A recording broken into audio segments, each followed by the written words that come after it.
Hello and welcome to Melissa and your one-stop shop for all things health, psychology, and business. I don't know if that's the way that I have it lined up on my, I'm like looking at my mic.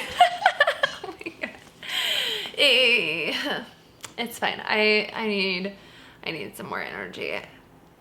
Yeah, but I wanted to talk about updates regarding the University of Kentucky social work program, Masters of Social Work. So I obviously had to throw this on. So I am about a month, I think just over a month into the program, and I thought I would dive into a little bit more about how it's been going. Currently, let's pull this baby up. So currently, these are my books for class. So I'm taking on the social work programs, not accelerated, but advanced, or maybe it is accelerated. Either way, my current schedule is where I'm taking 15 credit hours each semester. So spring, fall, spring, fall. So I started this spring 2022, and I will be graduating December 2023 with my Master's of Social Work.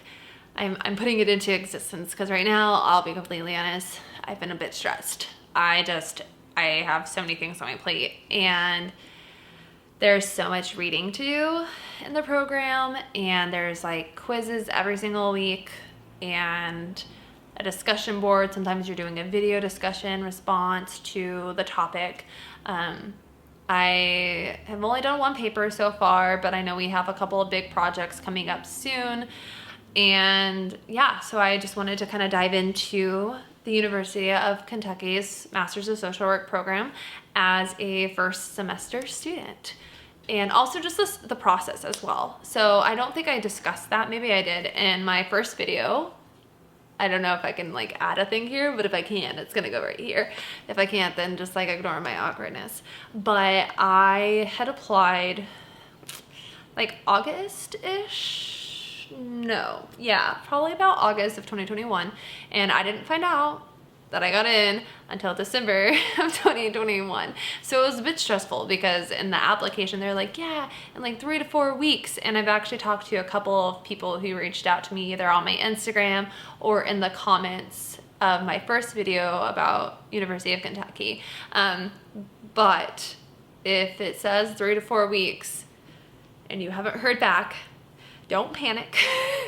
Because I checked my email every other day or every single day. I was I haven't heard back. Oh my God, I'm not gonna get in. They're not gonna accept me. Oh my gosh, I'm gonna have to go find another school. But I really like University of Kentucky because I like their price points, and I like that it was online, so I don't have to go to these classes at the same time. I'm a parent and I gotta work for myself, and I can't do this. I'm what am I gonna do? And so from August until December, that was my headspace. I was oh my gosh, what am I gonna do? Where am I gonna go? Should I start applying to some of these other schools? But I don't want to go to these other schools. And so if you're like me and you're obsessing over this and it's been 4 weeks, reach back out. You can reach back out to the administration, or admissions, not administration, the admissions counselors, and just be hey, wanted to check back in, or hi, however professional you need to be, and just check back in. It doesn't hurt. And sometimes something could have been forgotten about, or just they have an influx of students coming in, and so it could just be that you kind of got drifted along. And so if it's been more than 3 to 4 weeks, don't freak out too much. You probably still will if you're like me at all, but it'll be okay. I got in. I had to write a waiver, because you had to have a 3.0 in your undergrad, and I graduated my bachelor's of marketing with a 2.98 because I was a psychopath who thought that they could handle 20 credit hours over summer and fall, and that just did not go over well. Literally went from the dean's list spring of 2017 and then barely graduated winter of 2017. And it's been a minute. So we're in 2022. and I got my bachelor's degree in 2017. So it's been a hot minute since I have been in school full time. I took a couple months of attending. I went to Grand Canyon University for their master's program, which I've shared in some other videos as well. But I just wasn't ready. I realized that I had a lot of healing to do, and so I worked towards my health coaching and my personal training, and actually wrote a book, which I need to do a video. So if that thing works, I'm gonna add a video of like the process of me self-publishing a book. Words are so hard. I just like get all like anxious, and then like I start like talking really fast, and then I get all word vomit and tongue-tied. So, but yeah, I'm in a little over a month into the program, and I'm not gonna say that it's hard, but I'm not gonna say that it's easy. I definitely need to spend a lot more time not socializing with people or not getting sidetracked with TikTok, and actually read my books, because the quizzes, they're not like hard questions, and there's only like 10 questions, but you need to like grasp the essentials of the chapters. And in addition to those books that I showed you, you also have like TED Talks to watch, or interviews to watch, or there's like 3 or 4 different publications or articles that they want you to read through. And so there's just a lot of content to like read through each week. And mind you, again, I'm doing 15 credit hours, so if you want to space it out a little bit more and graduate in 3 years, go for it. I knew that I wanted to do it, just like pull the Band-Aid and just get it done. And I can definitely already see like I need to sacrifice a lot more of my time towards studying. Like this last week, I'll be completely honest, like I didn't even do my assignments last week, and that like scares the crap out of me. And it's also kind of had to bring my ego down, because when I first started this semester, I was like, I'm gonna go and become the like Sigma or Pi Sigma, Phi, I don't remember, honor society for social work. I was like, I'm gonna get in there, like 3.8 GPA, like I got this in the bag. And then like 4 weeks in, I was like, yeah, no, I'm cool with graduating. I have a lot on my plate. I don't need to add those high expectations for myself and overdo it. So complete honesty.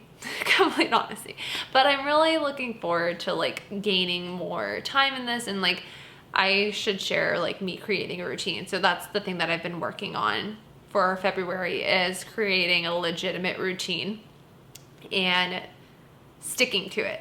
So not just like writing it down and being like, yeah, this is great, I made a routine, and then just being like, all right, peace, like that's it, I wrote the routine, that's all I needed to do, right? Like it was create a routine, or do I have to like apply like and actually like use that routine for my life? So that's kind of where I'm at currently, is like I spend the first, so I get up with my son, get him ready for school, take him to school, and then I spend the first hour or 2 of the day just being outside and going for a walk, or if it's too cold outside, like I'll go and like do a workout or something. But like the first hour or 2 of the day is just spent with me and being in nature, or getting some type of movement in for the day.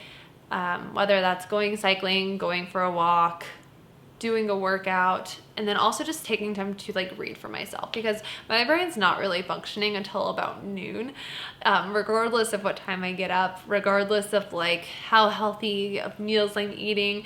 My brain just does not like to function until later on in the day.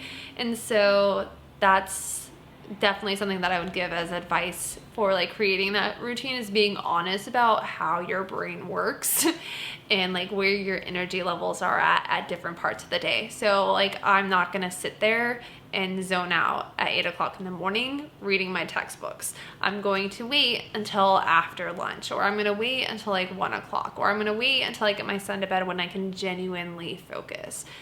But with that comes the distractions, and I've been so guilty, I think, just because I come from a long road of burnout.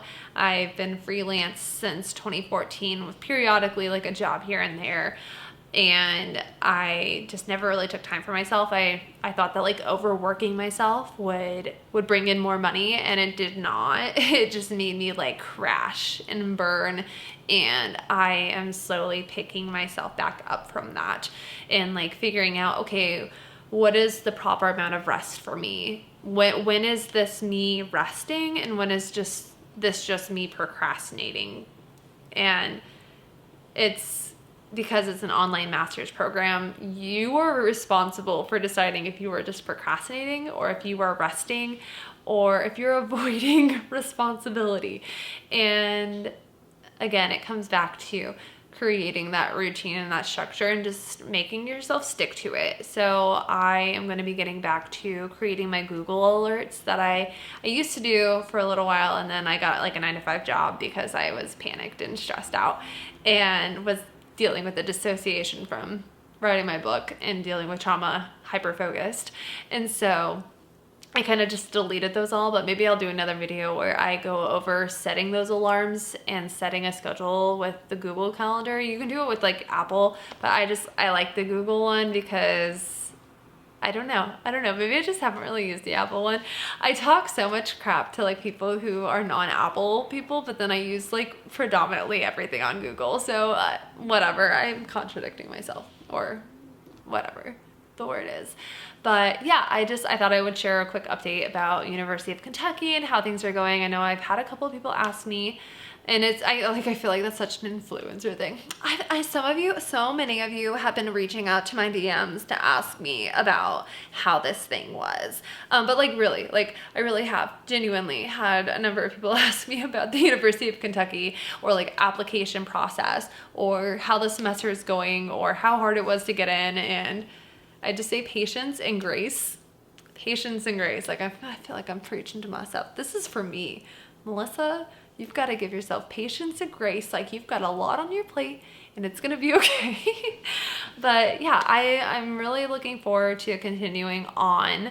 I'm in a social welfare policy. One of them is prejudice, poverty, and something. The other one is modern social work. I guess I could just like pull these up. So these ones are some of the books that they wanted me to read.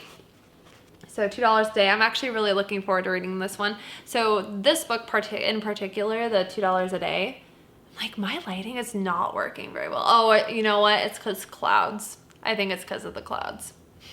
I'm used to like living in Arizona where there's like no clouds hardly ever. And I'm like, oh right, that's probably why it's ebbing and flowing with the lighting into my room. It's fine. I didn't want to set up my light set. Has nothing to do with the books that I have for my social work program, but it's fine.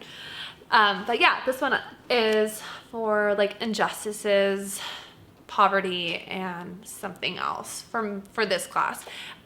This is the only book that I have to read for this class, but we have probably 1 or 2 TED Talk videos to watch each week, and a number of articles, whether it's from like a publication like a medical or psychology publication, or just some random publication like free writing.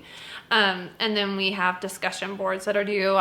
That's the class that I just had a paper due for. So that's this one. I'm really looking forward to this book.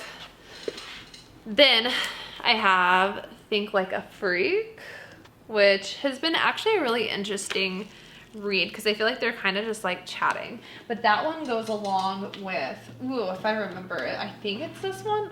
I don't know. This one's my big boy. This one's been really interesting because it dives into, it gives you like examples, like you have your little like, I don't know, like interview. Yeah, I would say interview. So it has like these like mock interviews. So you get to learn about these different theories and like different ways to work with clients. And then you get assessments and like what kind of questions should you be asking? And here's like an example interview of how you would go about this. So it's definitely like, it's a thick one. My other ones, I really like the modern social work. This one is another one. I have so much reading to do. So much reading to do. like when I tell you I have so much reading to do, like I meant it. But I do like this because this one, again, it's theory. So it's different theories and like ways to practice it with clients and examples of like for example, it's like task-centered practice, crisis intervention, different debates about cognitive behavioral therapy, different factors and predispositions and all of the things. And then social welfare. It's actually been really interesting because I didn't realize like how long social work has been around. So you got to learn about like different programs and different housing things that have been put into place in the United States. And yeah. And then ethics, because ethics. I'm just drained, and I'm learning that I need to take better care of the time that I have and be more responsible and not be so sidetracked. But also a part of that is like setting myself up for success. So like instead of having my phone at my desk when I know that it's time to be productive, there's like my TV stand is all the way across the room. And so when I know that I need to sit down, the thing that I'm working on doing, especially for like ADD, like I get so sidetracked so easily, and I'm like, oh, let me just check. And then like 2 hours go by, I'm like, I didn't get anything done. Like I had full intentions of getting this done, and what was I doing on TikTok for 2 hours? I don't even know how I got here. Or like ending up having like a dance session. And so like making sure that I'm setting myself up for success, knowing what my patterns are, knowing like what my like weaknesses are when it comes to studying, especially because I'm like, these are things that I'm genuinely excited about.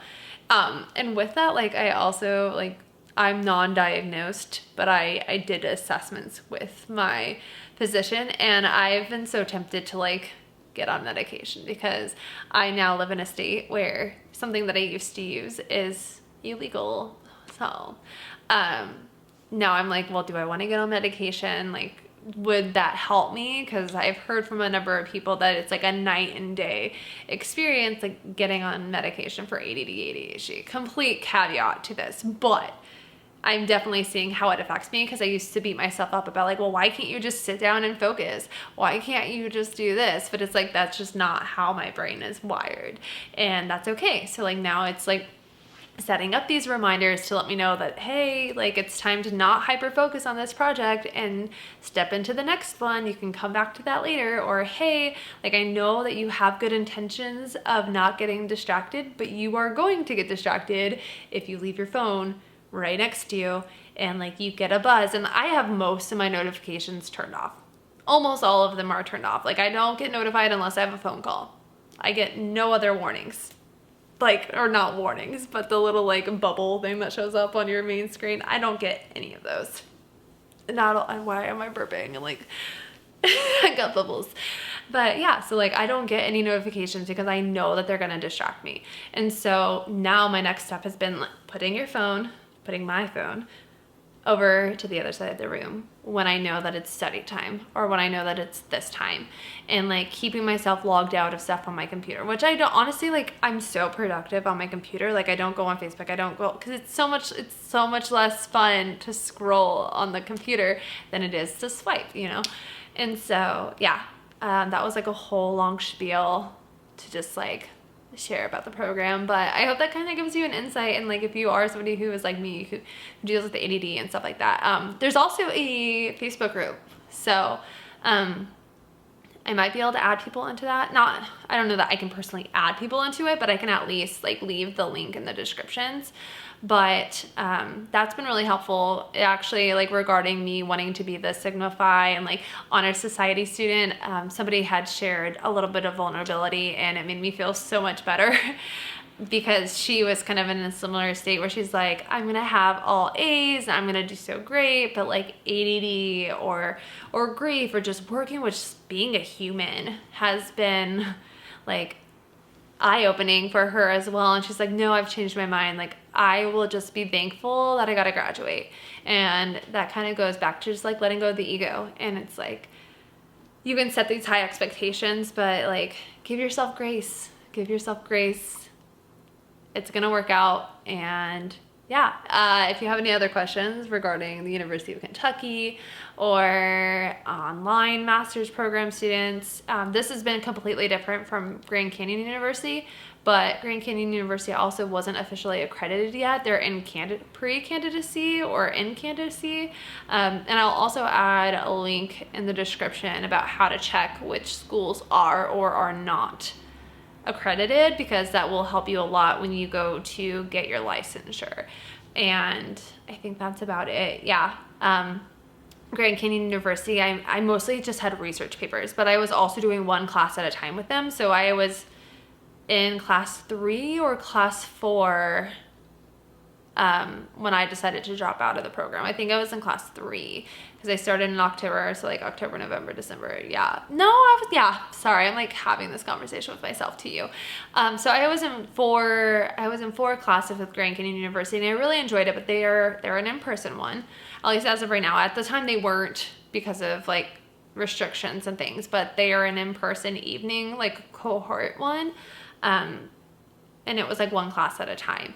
And so that's been also like an adjustment for me, is like I went from having one class at a time where it was just like one big project after another each week to now I have 5 classes, and they all have little things to do each week, but it's a lot of things, a lot of different reading, a lot of different subjects to like study all at once. And so those would definitely probably be things that you want to consider when you're looking at programs. Like, would you do better with an evening class? Would you do better with doing one class at a time? Would you rather get it all over with, like me, doing 15 credit hours? They also have an advance. A lot of the master's programs have an advance option. So if you did get your bachelor's in social work, you can get an advance in like a year. I've seen that from a lot of colleges, and I know University of Kentucky has it as well. So you would go spring through winter, I believe. I don't know if they do it any other time of the year, but I know it's like the 3 semesters, and you just are exhausted because it's just so much coursework. And then also interning. So like in the fall semesters when I will start interning, so I already need to start looking for the different people that I would like to be interning under. And I think that'll be like 20 hours a week of interning. So yeah, I hope that's helpful. And once again, drop any questions that you have in the comments, and I will do my best to either respond or make another video. So, okay, bye.